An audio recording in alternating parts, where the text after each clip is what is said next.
Hello, and welcome back to Dan's Journalism 101 course. Today, we will be tackling video editing using Adobe Premiere Pro. You could be completely new or a master at video editing, but this video will serve as a crash course for all. If you need to pause the video to follow along, feel free. First things first, we must have some video clips to work with. Go out and film interviews, voiceover, and B-roll first before even coming to the editing station.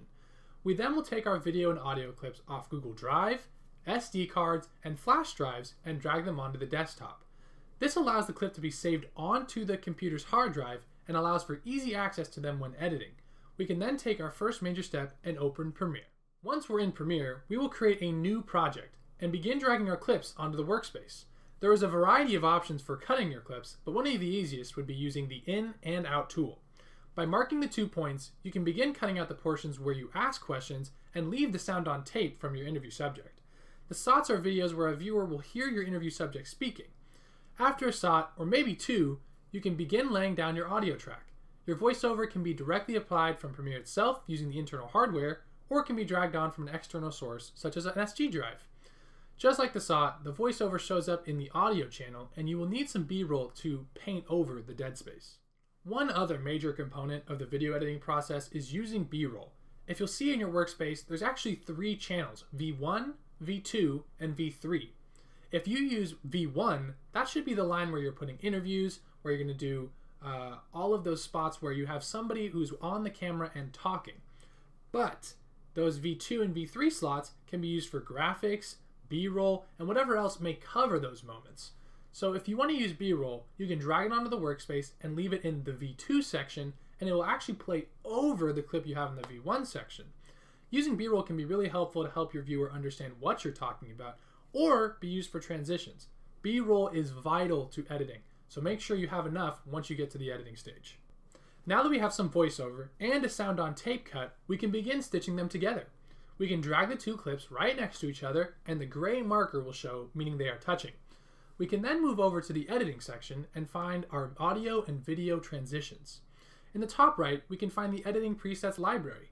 We will then open up video transitions and drag one on of the many selections. A push, wipe, or dip to black or white are great for clip-to-clip transitions. Scroll down a tad more or use the search bar to find the exponential fade. I usually place this in between 2 or more clips so that I can get a seamless transition from each one. On the topic of audio, if we right-click on the clip itself, we can shift the audio gain of each clip.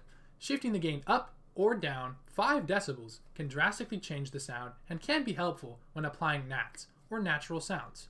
This can also help when you have an especially quiet interview or a really loud moment to make it a little bit more easier for our viewers to consume. Now that we know some of the basic concepts, I just want to get into a few points that I want you all to know with editing as a whole, because I know it can be a long and lengthy process, and these are just some of my tips and tricks just for you to get started. Number 1, take your time.